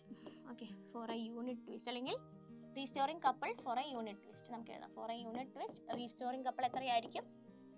Restoring couple is equal to C theta is equal to നമുക്കൊന്ന് കറക്റ്റ് ചെയ്യാം. Restoring couple is equal to C theta. ഇപ്പോൾ ബാലൻസ്ഡ് ആയിട്ടുള്ള കണ്ടീഷനിൽ C theta is equal to NABI. അതിൽ നിന്ന് നമുക്ക് I എഴുതാം. I is equal to എന്താ വരുന്നത്? C theta by NAB. C by NAB. Okay, C by NABനെ നമുക്ക് എഴുതാം which is equal to K. പിന്നെ നമുക്ക് എഴുതാം K എന്ന് പറയുന്നത് എന്താണ്? അതൊരു ഗാൽവാനോമീറ്റർ കോൺസ്റ്റന്റിനെയാണ് നമ്മൾ എന്ത് വിളിക്കുന്നത്? കെ എന്ന് വിളിക്കുന്നത്. ഓക്കെ, അപ്പൊ ഐ എന്തായിട്ട് മാറുന്നു? I is equal to K theta, അല്ലെങ്കിൽ നമുക്ക് പറയാം I proportional to theta. Current increase ചെയ്യുന്നതനുസരിച്ച് സ്റ്റഡി ഡിഫ്ലക്ഷൻ ഇൻക്രീസ് ചെയ്യുന്നു, കറണ്ട് ഡിക്രീസ് ചെയ്യുന്നതനുസരിച്ച് സ്റ്റഡി ഡിഫ്ലക്ഷൻ ഡിക്രീസ് ചെയ്യുന്നു. അപ്പോൾ ഇത് തന്നെയാണ് എന്ത് കാണിച്ചു തരുന്നത്? ഇത് നമ്മൾ എന്ത് കാണിച്ചിരുന്നു? മൂവിങ് കോയിൽ ഗാൽവാനോമീറ്ററിന്റെ പ്രിൻസിപ്പിൾ ഈ ഒരു എക്സ്പ്രഷനിലൂടെ കാണിച്ചു തരുന്നു. Okay, current sensitivity of A galvanometer. എന്താണ് ഗാൽവാനോമീറ്ററിന്റെ കറണ്ട് സെൻസിറ്റിവിറ്റി എന്ന് പറയുന്നത്? ഓക്കെ, നമ്മൾ കൊടുക്കുന്ന കറണ്ടിന് എത്രമാത്രം അതിൽ ഡിഫ്ലക്ഷൻ ഉണ്ടാവുന്നു എന്നുള്ളതിനെയാണ് കറണ്ട് സെൻസിറ്റിവിറ്റി കൊണ്ട് ഉദ്ദേശിക്കുന്നത്. A sensitive galvanometer will give a large deflection for a small current. ചെറിയ കറണ്ട് കൊടുത്തു കഴിഞ്ഞാലും കൂടുതൽ ഡിഫ്ലക്ഷൻ ആയിരിക്കും ആര് കാണിക്കുക? സെൻസിറ്റീവ് ആയിട്ടുള്ള ഒരു ഗാൽവാനോമീറ്റർ കാണിക്കുക. ഓക്കെ, അപ്പോൾ it is defined as the deflection produced in the galvanometer for unit current. Okay, ഒരു യൂണിറ്റ് കറണ്ട് കൊടുത്തു കഴിഞ്ഞാൽ എത്ര ഡിഫ്ലക്ഷൻ കാണിക്കുന്നു എന്നുള്ളതാണ് അതിൻ്റെ സെൻസിറ്റിവിറ്റി എന്ന് പറയുക. ഓക്കെ, അപ്പോൾ നമുക്ക് എഴുതാം theta by I. Theta by ഐയിലേക്ക് നമുക്ക് വരാം. ഐയുടെ ഇക്വേഷൻ നമുക്കറിയാം, is equal to C theta by N A B. അതിൽ നിന്ന് നമുക്ക് ഐ ബൈ തീറ്റ എഴുതാം. എന്താണ്? C by N A B. അതിൽ നിന്ന് തീറ്റ ബൈ ഐ നമുക്ക് എങ്ങനെ എഴുതാം? N A B by I. N A B by I അല്ല, C. N A B by C. ഇതാണ് എന്ത്? ഈ ഒരു ഗാൽവാനോമീറ്ററിന്റെ കറണ്ട് സെൻസിറ്റിവിറ്റി എന്ന് പറയുന്നത്. Okay, for a unit current the deflection produced in the galvanometer for unit current that is going to be N A B by C. അടുത്തത് എന്തായിരിക്കും? Voltage sensitivity. Voltage sensitivity എന്താണ്? Is defined as the deflection produced in the galvanometer for unit voltage. Current പോലെ തന്നെ ഒരു unit വോൾട്ടേജിന് എത്രമാത്രം deflection ഉണ്ടാവുന്നു. നമുക്കതിനെ എങ്ങനെ എഴുതാം? Theta by V. Okay, theta by V എന്ന് നമുക്കതിനെ എഴുതാം. അപ്പോൾ ഇതിൽ നിന്ന് വിക്ക് എന്തിൻ്റെ എക്സ്പ്രഷൻ വേണം? ആ ഒരു ഗാൽവാനോമീറ്റർ റെസിസ്റ്റൻസിൻ്റെ ടേമും കൂടി ഇവിടെ വേണം. ഓക്കെ, അത്രയേ ഇവിടെ ഒരു വ്യത്യാസം വരുന്നുള്ളൂ. അപ്പോൾ നമുക്ക് ഇവിടുത്തെ എക്സ്പ്രഷൻ എന്തായിരുന്നു? N A B by C അല്ലേ? ഇതിൻ്റെ കൂട്ടത്തിൽ ഈ ഒരു സിൻ്റെ കൂട്ടത്തിൽ N A B by C G. ജിൻ്റെ ടേമും കൂടി കൊടുത്താൽ മതി. ജി എന്താണ്? Galvanometer resistance. ഓക്കെ, ഗാൽവാനോമീറ്റർ റെസിസ്റ്റൻസിൻ്റെ ടേമും കൂടി കൊടുത്തു കഴിഞ്ഞാൽ എന്ത് നമുക്ക് കിട്ടി? വോൾട്ടേജ് സെൻസിറ്റിവിറ്റി എന്നുള്ളത് നമുക്ക് കിട്ടി. ഓക്കെ, ഇനി അടുത്തത് ഫിഗർ ഓഫ് മെറിറ്റ്. അപ്പോൾ ഒരു മൂവിങ് കോയിൽ ഗാൽവാനോമീറ്ററിന്റെ ഫിഗർ ഓഫ് മെറിറ്റ് എന്ന് പറയുന്നത് എന്താണ്? 1 മില്ലിമീറ്റർ റിഫ്ലക്ഷൻ പ്രൊഡ്യൂസ് ചെയ്യാനായിട്ട് എത്രമാത്രം കറണ്ട് ആണ് കൊടുത്തത്? Okay, the current required to produce a deflection of 1 millimeter on a scale placed at a distance of 1 meter from the mirror of galvanometer. Okay, ഒരു mirror നമ്മൾ കണ്ടായിരുന്നല്ലോ. ആ ഒരു മിററിൽ നിന്ന് 1 meter ഡിസ്റ്റൻസിൽ. ഓക്കെ, ഒന്നുകൂടി പറയാം. To produce a deflection of 1 millimeter on scale placed at a distance of 1 meter from mirror. മിററിൽ നിന്ന് എത്ര ഡിസ്റ്റൻസിലാണ്? 1 metre ആയിട്ടാണ് ആ സ്കെയിൽ വെച്ചിരിക്കുന്നത്. ആ സ്കെയിലിൽ നമുക്ക് എന്ത് കാണണം? അതിൽ ഒരു 1 millimeter ഡിഫ്ലക്ഷൻ കാണണം. അതിനായിട്ട് എത്രമാത്രം കറണ്ട് നമ്മൾ കൊടുക്കണം? അതിനെയാണ് എന്ത് വിളിക്കുക? Figure of merit. അതിൻ്റെ യൂണിറ്റ് എന്താണ്? Ampere per millimetre. ഓക്കെ, അപ്പോൾ current sensitivity, voltage sensitivity, figure of merit, ഇത്രയും കാര്യങ്ങൾ ക്ലിയർ ആയല്ലോ. അടുത്തതായി നമ്മൾ നോക്കാൻ പോകുന്നത് എങ്ങനെയാണ് ഗാൽവാനോമീറ്ററിനെ അമ്മീറ്റർ ആക്കിയിട്ട് കൺവേർട്ട് ചെയ്യുന്നത് എന്നുള്ളതാണ്. യൂഷ്വലി സർക്യൂട്ടിൽ നമ്മൾ അമ്മീറ്റർ എങ്ങനെയാണ് കണക്ട് ചെയ്യുന്നത്? സീരീസിലായിട്ടാണ്. കറണ്ട് മെഷർ ചെയ്യാനായിട്ടാണ് നമ്മൾ അമ്മീറ്റർ യൂസ് ചെയ്യുന്നത്. ഓക്കെ, ഇനി ഗാൽവാനോമീറ്ററിനെ നമുക്ക് അമ്മീറ്റർ ആക്കി കൺവേർട്ട് ചെയ്യണമെങ്കിൽ ഗാൽവാനോമീറ്ററിന്റെ അക്രോസ് പാരലൽ ആയിട്ട് ഒരു ഷണ്ട് റെസിസ്റ്റൻസ്, അതായത് ഒരു ലോ റെസിസ്റ്റൻസ് നമ്മൾ എന്ത് ചെയ്യണം? ഗാൽവാനോമീറ്ററിന്റെ അക്രോസ് ആയിട്ട് നമ്മളൊരു ലോ റെസിസ്റ്റൻസ് കണക്ട് ചെയ്യണം. ഈ ഒരു റെസിസ്റ്റൻസിനെ നമ്മൾ വിളിക്കുന്ന പേരാണ് shunt resistance. Okay, shunt resistance. And അവിടുത്തെ കറണ്ട്, മെയിൻ കറണ്ട് ഐ ആണെന്ന് കരുതുക. ഓക്കെ, ഇനി ഗാൽവാനോമീറ്ററിന്റെ ഫുൾ സ്കെയിൽ ഡിഫ്ലക്ഷന് കറണ്ട് എന്ന് പറയുന്നത് I G. Okay, I G is the current for full scale deflection. Okay, current for full scale deflection. ഇനി shunt റെസിസ്റ്റൻസിലൂടെയുള്ള കറണ്ട് എത്രയായിരിക്കും? ഐ ജി ഇതിലൂടെ പാസ് ചെയ്യുമ്പോൾ ഇതിൻ്റെ remaining I minus I G ആയിരിക്കും ഷണ്ട് റെസിസ്റ്ററിൽ കൂടി പാസ് ചെയ്യുക. ഇനി potential difference across galvanometer. Okay, potential difference across galvanometer will be equal to potential difference across shunt. Okay, shunt resistance across ഉള്ളത് ഗാൽവാനോമീറ്ററിന്റെ അക്രോസ് ഉള്ളത് പൊട്ടൻഷ്യൽ ഡിഫറൻസ് സെയിം ആയിരിക്കും, which is equal to across galvanometer എന്താണ് I G G, galvanometer resistance ആണ് G, which is equal to I minus I G into S. Shunt റെസിസ്റ്റൻസിന്റെ ഒരു expression ഇതിൽ നിന്ന് എഴുതാം, S is equal to I G G by I minus I G. Okay, അപ്പോൾ shunt റെസിസ്റ്റൻസിൻ്റെ ഒരു problem വരുവാണെങ്കിൽ ഈ ഒരു ഇക്വേഷൻ യൂസ് ചെയ്താൽ മതി. S is equal to I G G by I minus I G. Okay, ഇതാണ് അതിൻ്റെ ഒരു എക്സ്പ്രഷൻ. ഇനി അവിടുത്തെ എഫക്റ്റീവ് റെസിസ്റ്റൻസ് എന്തായിരിക്കും? ഈ ഒരു സർക്യൂട്ടിലെ എഫക്റ്റീവ് റെസിസ്റ്റൻസ്, ഓക്കെ, അത് നമുക്ക് പറയാം. Effective resistance through the ammeter. Okay, ഈ ഒരു അമ്മീറ്റർ സർക്യൂട്ടിലെ എഫക്റ്റീവ് റെസിസ്റ്റൻസ് എത്രയായിരിക്കും? പാരലൽ ആണ്. സോ നമുക്ക് എഴുതാം 1/G plus 1/S which is equal to S plus G by GS, അല്ലെങ്കിൽ RA is equal to GS by S plus G എന്ന് നമുക്ക് എഴുതാം. ഓക്കെ, ഇവിടെയും എന്താണ്, ഷണ്ട് റെസിസ്റ്ററിനേക്കാളും ചെറിയ വാല്യൂ ആണ് റെസിസ്റ്റൻസിനുള്ളത്. അതുകൊണ്ട് തന്നെ നമുക്ക് പറയാം അമ്മീറ്റർ ഒരു സർക്യൂട്ടിലേക്ക് കണക്ട് ചെയ്ത് കഴിയുമ്പോൾ അവിടെ എന്ത് സംഭവിക്കുന്നില്ല? അവിടുത്തെ കറണ്ടിന്റെ വാല്യൂക്ക് ചേഞ്ച് ഒന്നും തന്നെ സംഭവിക്കുന്നില്ല. ഓക്കെ, ഇനി ഐഡിയൽ ആയിട്ടുള്ള ഒരു അമ്മീറ്ററിന്റെ കേസിലാണെങ്കിൽ നമുക്ക് എന്ത് പറയാം? അവിടെ റെസിസ്റ്റൻസ് എന്ന് പറയുന്നത് 0 ആയിരിക്കണം. ഐഡിയൽ അമ്മീറ്ററിന്റെ കേസിൽ എന്തായിരിക്കണം? അവിടുത്തെ ആ ഒരു റെസിസ്റ്റൻസ് എന്ന് പറയുന്നത് 0 ആയിരിക്കണം. ഇവിടെ നമുക്ക് എന്താ മനസ്സിലായത്? ദ ടോട്ടൽ റെസിസ്റ്റൻസ് എന്ന് പറയുന്നത് ആ ഒരു ഷണ്ട് റെസിസ്റ്റൻസ് വെച്ചിട്ട് റെസിസ്റ്റൻസ് കുറയാണ് ചെയ്തത്. അപ്പോൾ എന്താ ചെയ്യുന്നത്? ഷണ്ട് റെസിസ്റ്റൻസ് എന്താ ചെയ്യുന്നത്? റെസിസ്റ്റൻസിനെ ഡിക്രീസ് ചെയ്യാനായിട്ട് ഹെൽപ്പ് ചെയ്യുന്നുണ്ട്. ഓക്കെ, അടുത്തതായി നമ്മൾ നോക്കാൻ പോകുന്നത് എങ്ങനെയാണ് ഒരു ഗാൽവാനോമീറ്ററിനെ വോൾട്ട് മീറ്റർ ആക്കി കൺവേർട്ട് ചെയ്യുന്നത് എന്നുള്ളതാണ്. വോൾട്ട് മീറ്റർ നമ്മൾ പാരലൽ ആയിട്ടാണ് യൂഷ്വലി സർക്യൂട്ട്സിൽ കണക്ട് ചെയ്യാറ്. എന്തിനാണ് വോൾട്ട് മീറ്റർ യൂസ് ചെയ്യുന്നത്? പൊട്ടൻഷ്യൽ ഡിഫറൻസ് കണ്ടുപിടിക്കാനായിട്ട്. ഇവിടെ എന്താ ചെയ്യേണ്ടത്? ഇവിടെ നമ്മൾ ഈ ഒരു ഗാൽവാനോമീറ്ററിനെ വോൾട്ട് മീറ്റർ ആക്കാനായിട്ട് ഒരു ഹൈ റെസിസ്റ്റൻസ്, എത്രയാണ് ഹൈ റെസിസ്റ്റൻസിന്റെ വാല്യൂ, എത്രമാത്രമാണോ പൊട്ടൻഷ്യൽ ഡിഫറൻസ് മെഷർ ചെയ്യേണ്ടത് അതിനെ ഡിപ്പെൻഡ് ചെയ്തിരിക്കും നമ്മൾ ഇവിടെ ചൂസ് ചെയ്യുന്ന റെസിസ്റ്റൻസിന്റെ വാല്യൂ. ഓക്കെ, അപ്പോൾ ഈ ഒരു ഹൈ റെസിസ്റ്റൻസിനെ സീരീസിലായിട്ട് കണക്ട് ചെയ്യുന്നു. ഗാൽവാനോമീറ്ററിനെ ഫുൾ സ്കെയിൽ ഡിഫ്ലക്ട് ചെയ്യിക്കുക. അതിന്റെ ഫുൾ സ്കെയിൽ ഡിഫ്ലക്ട് ചെയ്യാൻ വേണ്ട കറണ്ട് ആണ് ഐ ജി. ഓക്കെ, അപ്പോൾ current for full scale deflection, current for full scale deflection, അതാണ് ഐ ജി എന്ന് പറയുന്നത്. ഓക്കെ, ഇനി നമുക്ക് എന്താണ് വേണ്ടത്? ഈ ഒരു ലാർജ് റെസിസ്റ്റൻസിന്റെ വാല്യൂ നമുക്ക് കണ്ടുപിടിക്കാനുണ്ട്. ഓക്കെ, അതിനായിട്ട് ആദ്യമേ നമുക്ക് എന്ത് ചെയ്യാം? അവിടുത്തെ കറണ്ട് എഴുതാം. ആ കറണ്ടിനെ നമുക്ക് എങ്ങനെ എഴുതാൻ സാധിക്കും? ഈ ഒരു ഗാൽവാനോമീറ്ററിലൂടെ ഫുൾ സ്കെയിൽ ഡിഫ്ലക്ഷൻ ഉള്ള കറണ്ട് എന്ന് പറയുന്നത് ഐ ജി ആണ്. ഐ ജിനെ നമുക്ക് എഴുതാം I G is equal to V by R ആണ്. I is equal to V by R ആണ്. വി എന്ന് പറയുന്നത് അവിടുത്തെ മാക്സിമം പൊട്ടൻഷ്യൽ ഡിഫറൻസ് അല്ലെങ്കിൽ range of potential difference. Okay, range of potential difference നമുക്ക് എഴുതാം.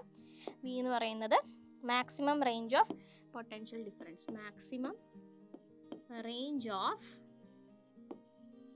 Potential difference. ഓക്കെ, അപ്പോൾ I G is equal to V by R plus G എന്ന് എഴുതാം. ആറും ജിയും, ആർ എന്ന് പറയുന്നത് ഇതിൻ്റെ റെസിസ്റ്റൻസ്, ആ ഒരു ലാർജ് റെസിസ്റ്റൻസിൻ്റെ റെസിസ്റ്റൻസ്, ജി എന്ന് പറയുന്നത് ഗാൽവാനോമീറ്റർ റെസിസ്റ്റൻസും ആണ്. ഓക്കെ, ഇതിൽ നിന്ന് നമുക്ക് എങ്ങനെ എഴുതാം? I G into R plus G is equal to V. Okay, ഇനി ആറിനെ അതിൽ നിന്ന് നമുക്ക് എങ്ങനെ കണ്ടുപിടിക്കാം? ആറിനെയാണ് ഇതിൽ നിന്ന്, ആറിൻ്റെ വാല്യൂ ആണ് നമുക്ക് ഇതിൽ നിന്ന് കണ്ടുപിടിക്കാനുള്ളത്. So R plus G is equal to V by I G എന്ന് എഴുതാം. ഓക്കെ, ജീനെ എങ്ങനെ എഴുതാം? R is equal to V by I G, G ഇപ്പുറത്തേക്ക് വരുമ്പോൾ മൈനസ് ജി. ഓക്കെ, അപ്പോൾ R is equal to V plus I G minus G. Okay, അപ്പോൾ ആറിൻ്റെ വാല്യൂ നമുക്ക് കിട്ടി. ആറിൻ്റെ വാല്യൂ എന്ന് പറയുന്നത് ഒരു ലാർജ് വാല്യൂ ആയിരിക്കും. എന്നാലും ഈ ഒരു വോൾട്ട് മീറ്ററിനെ കണക്ട് ചെയ്യുന്നത് വഴി പൊട്ടൻഷ്യൽ ഡിഫറൻസിന് അതിൻ്റെ മെഷർമെൻറ്റിൽ ഒരു വ്യത്യാസം തന്നെ വരാൻ പോകുന്നില്ല. കാരണം സർക്യൂട്ടിൽ നിന്ന് ഇതെന്താ ചെയ്യുന്നത്, വളരെ കുറച്ച് കറണ്ടേ ഡ്രോ ചെയ്യുന്നുള്ളൂ. ബിക്കോസ് ഇതിന് ലാർജ് റെസിസ്റ്റൻസ് ആണ്. ഓക്കെ, അപ്പോൾ ഒരു ഐഡിയൽ വോൾട്ട് മീറ്ററിൻ്റെ കേസിൽ എങ്ങനെയായിരിക്കണം, റെസിസ്റ്റൻസ് ഇൻഫൈനൈറ്റ് ആയിരിക്കണം. ഓക്കെ, അപ്പോൾ എങ്ങനെയാണ് ഈ ഒരു ഗാൽവാനോമീറ്ററിനെ വോൾട്ട് മീറ്ററാക്കി കൺവേർട്ട് ചെയ്തത് എന്നുള്ള കാര്യം ക്ലിയർ ആയല്ലോ. ഇനി ഒരു കാര്യം കൂടി, ഇവിടുത്തെ ആ ഒരു ടോട്ടൽ റെസിസ്റ്റൻസ് എന്ന് പറയുന്നത് RV എന്ന് എഴുതാം. ഓക്കെ, അവിടുത്തെ ഒരു ടോട്ടൽ റെസിസ്റ്റൻസിനെ നമുക്ക് RV എന്ന് എഴുതാം. ഇത് പാരലൽ ആയതുകൊണ്ട് തന്നെ ആ ഒരു ഇക്വേഷൻ നമുക്ക് എങ്ങനെ കിട്ടും, RV = എന്താണ് അവിടുത്തെ റെസിസ്റ്റൻസുകൾ വരുന്നത്, R + G എന്ന രീതിക്കാണ് കിട്ടുന്നത്. ഓക്കെ, ഇത് ടോട്ടൽ എഫക്റ്റീവ് റെസിസ്റ്റൻസ് ആണ് അവിടുത്തെ, അത് നമ്മൾ കണ്ടുപിടിച്ചേ ഉള്ളൂ. അപ്പോൾ നമുക്ക് വേണ്ടത് എന്തായിരുന്നു, നമുക്ക് ഇവിടുത്തെ ലാർജ് റെസിസ്റ്റൻസ് വാല്യൂ ആണ്, അതും നമ്മൾ കണ്ടുപിടിച്ചിട്ടുണ്ട്. ഓക്കെ, അടുത്തത് ഒരു ന്യൂമറിക്കലാണ്. അപ്പോൾ you are supplied with a galvanometer, resistor and some connecting wires. അപ്പോൾ നമ്മുടെ കയ്യിൽ ഗാൽവാനോമീറ്റർ, റെസിസ്റ്റർ, അതുപോലെ തന്നെ കണക്ടിങ് വയേഴ്സും ഉണ്ട്. എന്താ ചോദിച്ചിരിക്കുന്നത്, ഗാൽവാനോമീറ്ററിനെ നമ്മൾ അമ്മീറ്റർ ആയിട്ട് കൺവേർട്ട് ചെയ്യണം. അതിൻ്റെ റേഞ്ച് ആണ് 0 to 1 ആംപിയർ. എന്താ ചെയ്യാറ്, നമ്മൾ ഗാൽവാനോമീറ്ററിനെ അമ്മീറ്റർ ആയിട്ട് കൺവേർട്ട് ചെയ്യണമെങ്കിൽ ഗാൽവാനോമീറ്ററിന് പാരലൽ ആയിട്ട് ഒരു shunt resistance, low resistance connect ചെയ്യാം. ഓക്കെ, ഈ galvanometer has resistance of 100 ohm and the current for full scale deflection ഉള്ള കറണ്ട് എത്രയാണ്, 10 milliampere. Find the length of nichrome wire to be used as shunt. Length ചോദിച്ചിട്ടുണ്ട്. അപ്പോൾ ആദ്യമേ നമുക്ക് എന്ത് ചെയ്യണം, ഷണ്ട് റെസിസ്റ്റൻസ് കണ്ടുപിടിക്കണം. അതിൽ നിന്ന് ലെങ്ത്തിലേക്കുള്ള ഫോർമുല കണക്ട് ചെയ്യണം. ഓക്കെ, ചെയ്യാം നമുക്ക്. അപ്പോൾ അതിനുള്ള സർക്യൂട്ട് ഡയഗ്രാം ഇവിടെ തന്നിട്ടുണ്ട്. ഷണ്ട് റെസിസ്റ്റൻസിന്റെ ഫോർമുല IgG/I-IG. ഓക്കെ, നമ്മുടെ കയ്യിലുള്ള ഡാറ്റ നമുക്കിവിടെ എഴുതാം. ഫുൾ സ്കെയിൽ ഡിഫ്ലക്ഷനുള്ള കറണ്ട്. ഓക്കെ, ആ കറണ്ട് വാല്യൂ എത്രയാണ് തന്നിരിക്കുന്നത്, 10 milliampere. Okay, so IG = 10 milliampere. Okay, 10 × 10⁻³ ampere എന്ന് നമുക്ക് എഴുതാം, അല്ലെങ്കിൽ 0.01 ആംപിയർ എന്ന് നമുക്ക് എഴുതാം. ഓക്കെ, ഇനി G, ഗാൽവാനോമീറ്ററിന്റെ റെസിസ്റ്റൻസ് വാല്യൂ 100 ohm ആണ്. അതുപോലെ തന്നെ I, ആ ഒരു മെയിൻ കറണ്ട് എന്ന് പറഞ്ഞാൽ അവിടെ തന്നിരിക്കുന്ന റേഞ്ച് നോക്കിക്കേ, 0 to 1 ആംപിയർ ആണ്. അപ്പോൾ 1 എന്ന് നമുക്ക് എടുക്കാം. ഇനി സബ്സ്റ്റിറ്റ്യൂട്ട് ചെയ്യാമല്ലോ. S = 10 × 10⁻³ × 100 divided by 1 minus 10 × 10⁻³ 0.01 എന്ന് എഴുതാം. സോ ഇത് സിംപ്ലിഫൈ ചെയ്ത് കഴിയുമ്പോഴത്തേനും നമുക്ക് കിട്ടുന്ന ആൻസർ 1 ohm ആണ്. ഓക്കെ, ഇനി റെസിസ്റ്റൻസിൽ നിന്ന് ലെങ്ത്തിലേക്കുള്ള ഫോർമുല, ജനറൽ ഫോർമുല ആദ്യം എഴുതാം. R = ρL/A. ഓക്കെ, = ആണ് എഴുതിയിരിക്കുന്നത്. R = ρL/A. അതിൽ നിന്ന് L കണ്ടുപിടിക്കാൻ RA/ρ. സോ ഇവിടെ അതൊരു വയർ ആയതുകൊണ്ട് R ഇൻറ്റു, ഓക്കെ, S ഒന്ന് ഇറേസ് ചെയ്തേക്കട്ടെ. So that is L = R into πr²/ρ. L കണ്ടുപിടിക്കാനുള്ള ഫോർമുല, ഇവിടുത്തെ R എന്താണ്, ഷണ്ട് റെസിസ്റ്റൻസ് ആണ്. S into πr²/ρ. സോ ഇനി നമുക്ക് അതിലേക്ക് സബ്സ്റ്റിറ്റ്യൂട്ട് ചെയ്യാം. S ഇൻറ്റു ആ ഒരു ഫോർമുല ഒന്ന് എഴുതിയേക്കട്ടെ, πr²/ρ. ഓക്കെ, അപ്പോൾ എല്ലിൻ്റെ ഫോർമുല നമുക്ക് എന്താ കിട്ടുന്നത്, ഷണ്ട് റെസിസ്റ്റൻസ് 1 ആണ്. ആൻഡ് പിന്നെ എന്താ നമുക്ക് അതിൽ നിന്ന് എടുക്കാനുള്ളത്, R എടുക്കാനുണ്ട്. R 1 millimeter ആണ്. അതും ഇവിടെ നിന്ന് നോട്ട് ചെയ്തേക്കാം. R = 1 millimeter, which is equal to 0.50 meter. Okay, D ആണ്, ഒരു മിനിറ്റ്, അവിടെ D ആണ് 1 millimeter, റേഡിയസ് ആണ് 0.50 meter. അതും കൂടി ഒന്ന് കറക്റ്റായിട്ട് എഴുതിയേക്കാം. ഓക്കെ, സോ D ആണ് 1 millimeter, R എന്ന് പറയുന്നത് എത്രയാണ്, 0.50 millimeter ആണ് വരുന്നത്.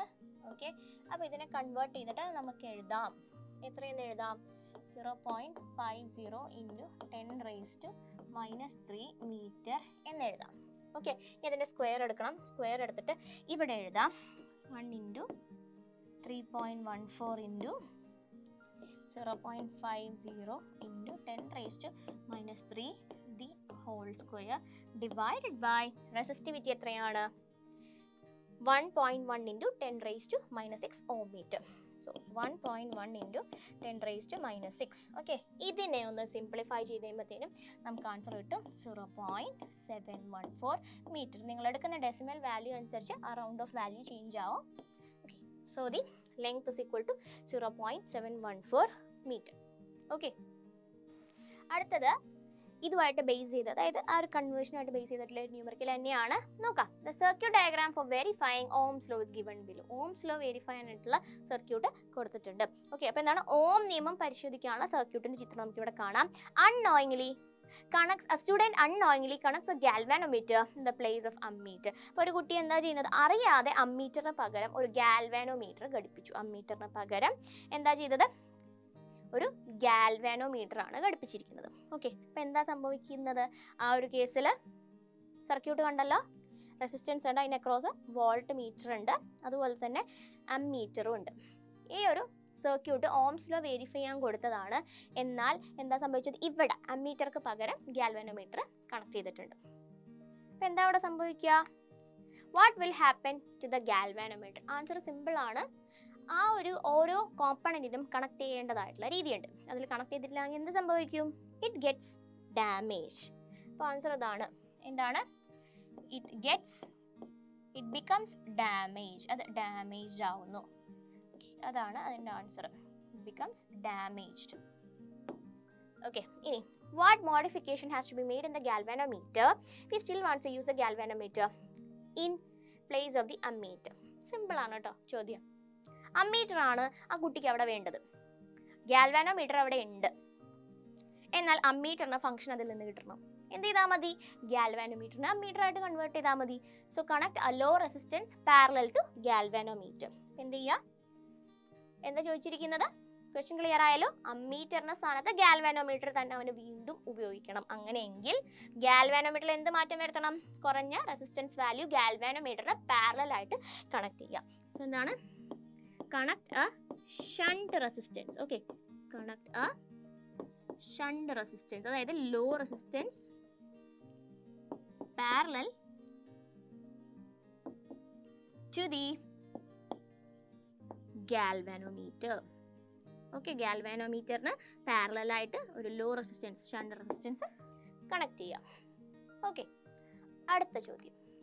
Assuming voltmeter to be an ideal one, what will happen? The student interchanges the position of voltmeter and ammeter. ചോദിച്ചിരിക്കുന്നത് എന്താണെന്ന് വെച്ച് കഴിഞ്ഞാൽ, വോൾട്ട് മീറ്റർ ഒരു ഐഡിയൽ ആയിട്ടുള്ള വോൾട്ട് മീറ്റർ ആണ് കരുതുക. ഐഡിയൽ വോൾട്ട് മീറ്ററിന്റെ പ്രത്യേകത എന്താണ്, അതിൻ്റെ റെസിസ്റ്റൻസ് ഇൻഫൈനൈറ്റ് ആയിരിക്കും, വളരെ വലിയ റെസിസ്റ്റൻസ് ആയിരിക്കും അല്ലേ. ഒരുപാട് റെസിസ്റ്റൻസ് വന്നാൽ എന്താ സംഭവം, കറണ്ട് പാസ് ചെയ്യും അതിലെ കൂടി? ഇല്ല, കറണ്ടിന് അതിലൂടെ ഫ്ലോ ചെയ്യാൻ സാധിക്കില്ല. അപ്പോൾ ഇങ്ങനെ ആ ഒരു വോൾട്ട് മീറ്ററിനെയും അമ്മീറ്ററിനെയും സ്ഥാനങ്ങൾ പരസ്പരം മാറ്റിയാൽ എന്ത് സംഭവിക്കും, അതിൻ്റെ ഫംഗ്ഷൻ അവിടെ നടക്കുമോ? ഇല്ല, കറണ്ട് കനോട്ട് ഫ്ലോ. ഓക്കെ, അപ്പോൾ അതാണ് ആൻസർ. എന്താണ്, കറണ്ട് കനോട്ട് ഫ്ലോ. കാരണം എന്താണ്, കറണ്ടിന് അതിലൂടെ ഫ്ലോ ചെയ്യാൻ സാധിക്കുമോ? ഇല്ല, കാരണം ideal voltmeter, okay, current cannot flow because, അതും കൂടി ചേർത്തേക്കാം, because the voltmeter, current cannot flow because voltmeter, that is ideal voltmeter, ഒന്നും കൂടി എടുത്തു പറയുന്നു, ideal voltmeter has infinite resistance. അപ്പോൾ കറണ്ടിന് ഫ്ലോ ചെയ്യാൻ പറ്റത്തില്ല എന്നതാണ് അവിടെ സംഭവിക്കുന്ന ആ ഒരു കാര്യം.